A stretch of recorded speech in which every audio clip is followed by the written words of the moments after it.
কি করলেন? তিনি খেলাফতের দায়িত্ব পালন করে আর দেরি করলেন না। হযরত খালিদ ইবনুল ওয়ালিদের নেতৃত্বে 10,000 সৈন্য প্রেরণ করলেন জেরুজালেমে। আর নির্দেশ দিলেন, খালিদ ইবনুল ওয়ালিদ, তোমার নেতৃত্বে আমি 10,000 সৈনিক পাঠাইলাম, কোনো কথা নাই, মসজিদুল আকসা বিজয় না করে মদিনায় আসবা না। আর জোরে বলেন আল্লাহু আকবার। খালিদ ইবনুল ওয়ালিদের নেতৃত্বে 10,000 সৈন্য নিয়া, মুসলিম বাহিনী নিয়ে জেরুজালেমের দিকে রওনা করলেন। খালিদ ইবনুল ওয়ালিদ চতুর্দিক থেকে জেরুজালেমকে ঘিরে ফেললেন, চতুর্দিক থেকে অবরোধ করলেন। আর খালিদ ইবনুল ওয়ালিদ ইহুদিদের নেতাদের কাছে চিঠি পাঠালেন, এ শোনো, আমাদেরকে আমিরুল মুমিনিন খলিফাতুল মুসলিমিন ওমর আমাদেরকে পাঠিয়েছেন মসজিদুল আকসাকে বিজয় করার জন্য, তোমাদের হাত থেকে দখল মুক্ত করার জন্য। আমরা এসেছি মসজিদুল আকসাকে মুক্ত করার জন্য। আমাদের আমিরুল মুমিনিনের পক্ষ থেকে তোমাদের জন্য প্রথম প্রস্তাব হলো, যদি তোমরা আমাদেরকে বিনা বাধায় বিনা রক্তপাতে যদি আমাদেরকে আমাদের মসজিদ ফিরায় দাও, তোমাদের সাথে আমাদের কোনো লড়াই হবে না।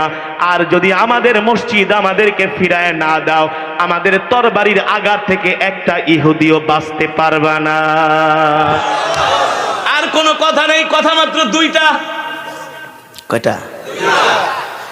ইহুদিরা তো মুসলমানদেরই অবস্থা দিকে অবস্থা খারাপ, গোয়েন্দা পাঠিয়েছেন, যে দেখেন হযরত ওমরের বাহিনী তরবারি নিয়ে ঘোড়া নিয়ে টহল দিচ্ছেন, টহল।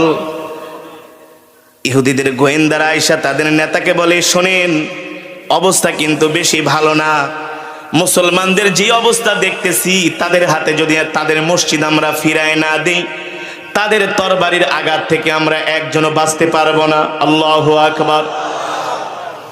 ইহুদিরা খালিদ ইবনুল ওয়ালিদের কাছে আসলেন, এসে বললেন, শোনো, তোমাদের সাথে আমরা কোনো রক্তপাতে যাব না, তোমাদের সাথে আমরা কোনো প্রতিরোধে যাব না, বিনা প্রতিরোধে বিনা রক্তপাতে তোমাদের মসজিদুল আকসা আমরা তোমাদের কাছে ফিরায় দিব। তবে শর্ত হলো, তোমাদের কাছে না, তোমাদের আমিরুল মুমিনিন খলিফাতুল মুসলিমিন তোমাদের ওমরকে আসতে হবে। জোরে বলেন আল্লাহু আকবার। ও মুসলমান, ওয়াইদা তুলিয়াত আলাইহিম আয়াতুহু যাদাতুহুম ঈমানা।